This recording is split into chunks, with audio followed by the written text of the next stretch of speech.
বাঙালি শ্রেষ্ঠ দুর্গোৎসব পুজো আরম্ভ হতে আর মাত্র হাতে গোনা ৬২ দিন বাকি।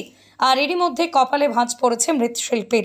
শ্রাবণের বর্ষায় মৃৎশিল্পীর বাড়ি সংলগ্ন কারখানার চারপাশ জুড়ে জলে ভাসছে।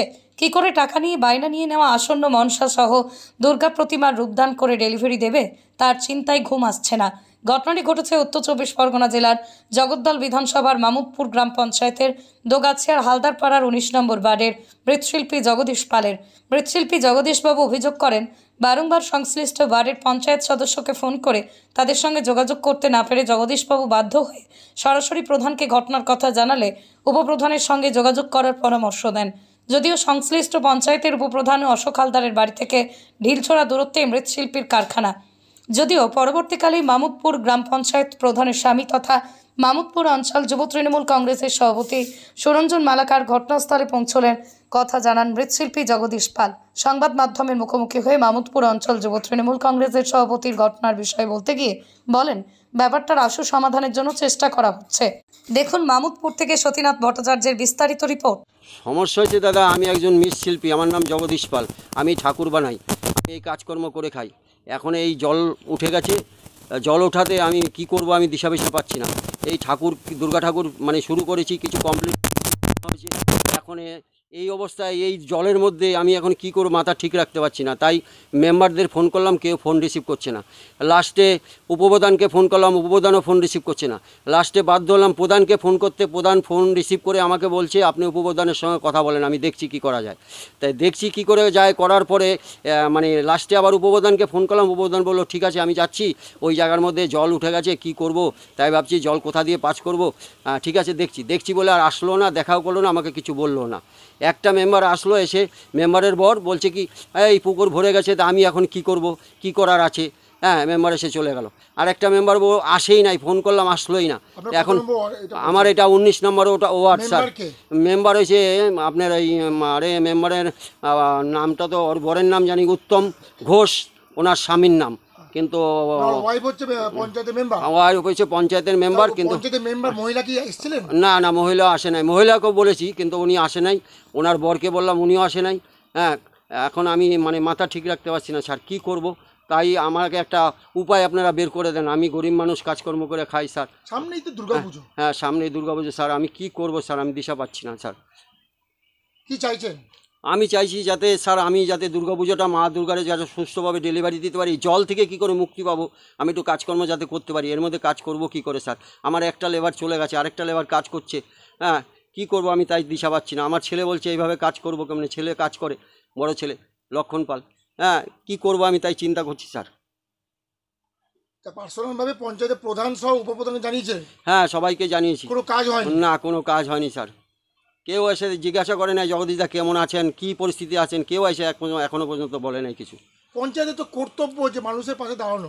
কিন্তু আমি তো স্যার পঞ্চায়েতকে ফোন করে যাচ্ছি, কিন্তু উপপ্রধানকে ফোন করেছি, উনি বললো দেখছি, কিন্তু এখনো পর্যন্ত আইসা বললো না। ফোন রিসিভ করেনি উপপ্রধান? হ্যাঁ, প্রথমে রিসিভ করে নাই। তারপরে উপপ্রধান কে? উপপ্রধান হচ্ছে অশোক স্যার, অশোক হালদার। উনি প্রথমবারে ফোন ধরেনি? ধরে নাই, প্রথমে ধরে নাই। উনি কি সশরীরে এসেছিলেন এখানটা? না, এখানে আসেন নাই। আসেন উনি? না, আসেন নাই।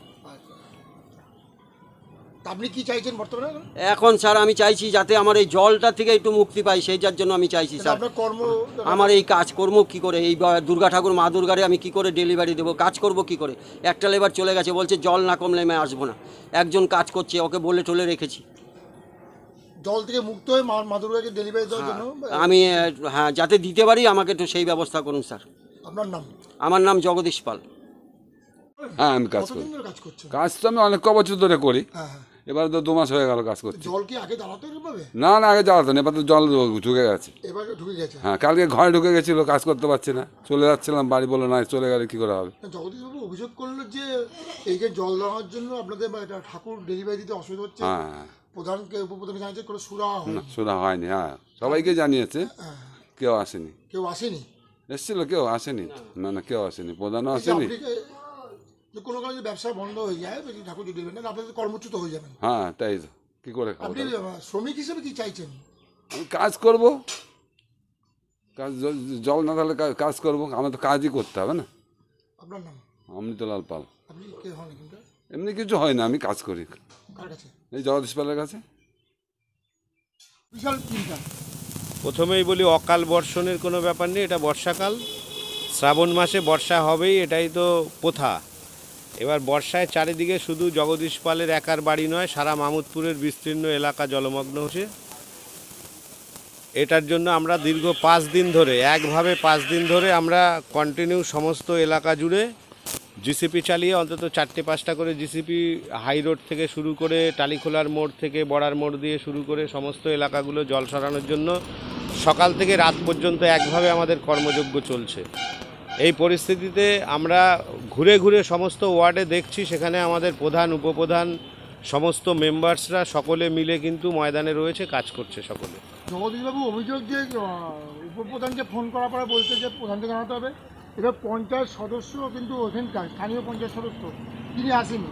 আর একটা কথা হচ্ছে যে এখানে উপপ্রধানের ঢিলছোড়া দূরত্বে বাড়ি, কারণ এত যাওয়ার ব্যাপারে এত অনীহা কেন ছিল? বিষয়টা হচ্ছে, উপপ্রধান তো বাড়ির পাশে হতে পারে, কিন্তু সমষ্টিগতভাবে আমরা সবাই মিলে তো সব এলাকাগুলো দেখছি। আর উপপ্রধান এই মুহূর্তে ট্রেনিংয়ে রয়েছে, বারাসাত রবীন্দ্র ভবনে ট্রেনিং চলছে, সেই কারণে সকাল 8টায় বেরিয়ে যাচ্ছে, 6টা পর্যন্ত ট্রেনিং একভাবে চলছে।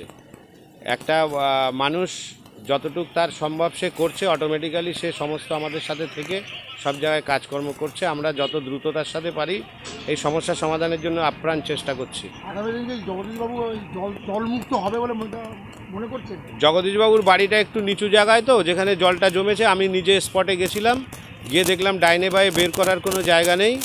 এখন ওনার ওখানে শুধু পাম্প চালিয়ে জলটা ক্লিয়ার করা ছাড়া দ্বিতীয় কোনো পথ নেই। ঠিক আছে, আমরা আমাদের দিক থেকে আপ্রাণ চেষ্টা করছি যে যত রকমভাবে পারি সহযোগিতা করে এলাকার সমস্ত জল যত দ্রুততার সাথে সরে, তার জন্য আমাদের পৌরসভাগুলো, ভাটপাড়া পৌরসভা, আমাদের নয়াটি পৌরসভা সকলে সহায়তা করছে। আমাদের মাননীয় বিধায়ক সোমনাথ শ্যাম মহাশয়, তারপরে আমাদের যিনি অভিভাবক আমাদের সংসদ পার্থভৌমিক মহাশয় আমাদের নজর রেখেছেন।